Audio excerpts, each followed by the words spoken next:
Terus selesai itu. Nah.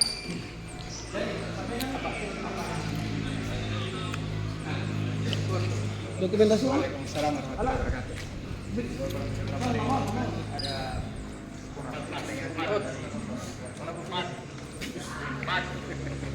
Ya, menganggap bahwasanya sistem SPB yang berbasis online ya tidak efektif dan mereka mengkhawatirkan ya, dari sistem ini tidak mendapatkan pendidikan secara merata dan adil karena kalau kita mengacu pada Undang-Undang Dasar 1945 KPD pasal 31 mengatakan semua warga negara berhak mendapatkan pendidikan dan tujuan dari SPB ini untuk memberikan kesempatan bagi seluruh calon murid untuk mendapatkan pendidikan yang adil dan merata yang berkualitas. Ya. Tetapi realitasnya program SPB ini sangat meresahkan dan menyesalkan rakyat. Ya. Contohnya banyak murid-murid yang ingin mendaftar di SD, SMP yang jarak rumahnya itu dari rumah ke sekolah itu hanya berjarak 1 km dari 3 sekolah yang dia pilih, bahkan ada yang kira 1 kilo. Tetapi diloloskan di sekolah yang jauh dari rumahnya, makanya otomatis kan ini memberatkan calon murid untuk mendapatkan pendidikan. Dan makanya kami datang ke sini, kita meminta kepada Komisi 3 yang membawahi tuntutan kami ini untuk menekankan kepada Kadis Pendidikan dan Kebudayaan agar program SPMB ini dikembalikan saja ke sekolah masing-masing. Dan kami meminta juga untuk Komisi 3 untuk menekankan Kadis Pendidikan dan Kebudayaan agar bertanggung jawab kepada siswa-siswa yang tidak lolos ini agar diloloskan ke sekolah yang mereka pilih. Ini saja dibalik.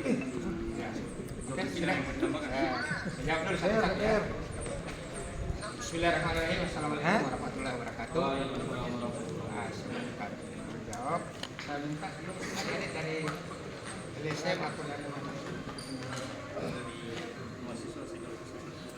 Ya, Dari mahasiswa sekaligus LSM juga diharapkan mahasiswa demonstrasi. ya betul.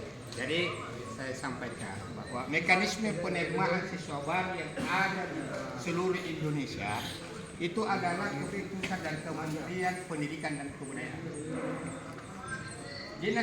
Dinas Pendidikan Kota Bau menjalankan aturan dan amanah dari pusat, sehingga mereka diberikan mendaftar di sekolah-sekolah dengan ada 3 pola.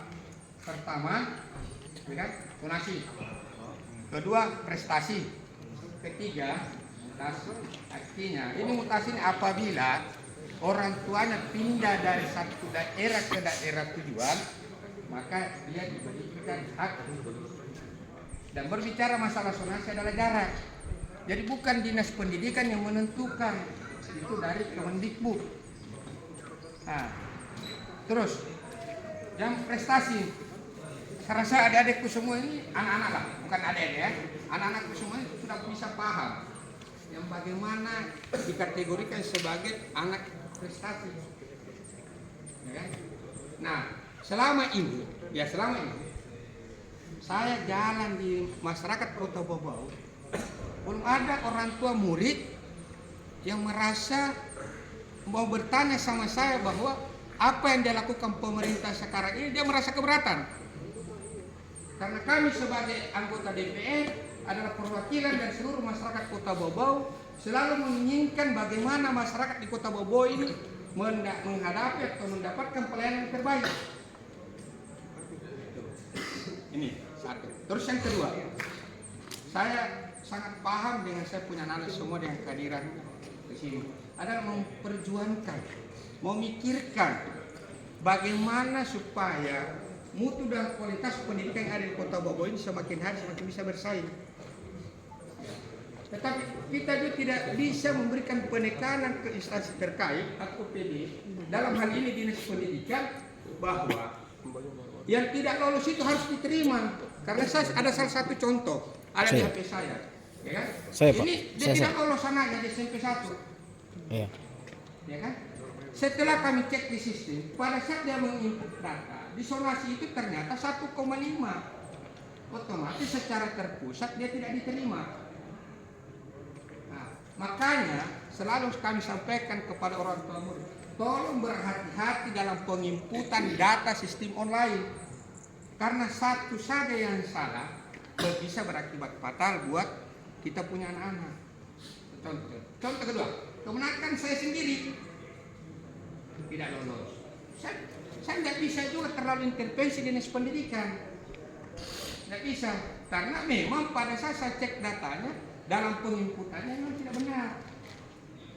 Nah, dinas pendidikan itu hanya melaksanakan instruksi dari Kemendikbud, ya kan? Ini kita sementara bahas lagi. Nah, terus kita kembali ke provinsi. Ini ada saya komunikasi dengan dinas provinsi. Dan sampai saya punya anak ini berpikir kita tidak bergerak ya, Pak Prof ya. Nih. Dari tanggal berapa? Hari Minggu saya komunikasi dengan Pak Prof. Ini nomor. Saya sampaikan Pak Prof, tolong kami dipikirkan masyarakat Kota Bobo yang ingin bersekolah di SMA 1.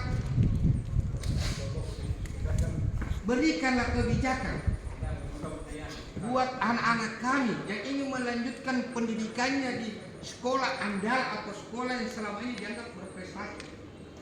Saya sudah sampaikan. Ya. Bahkan insya Allah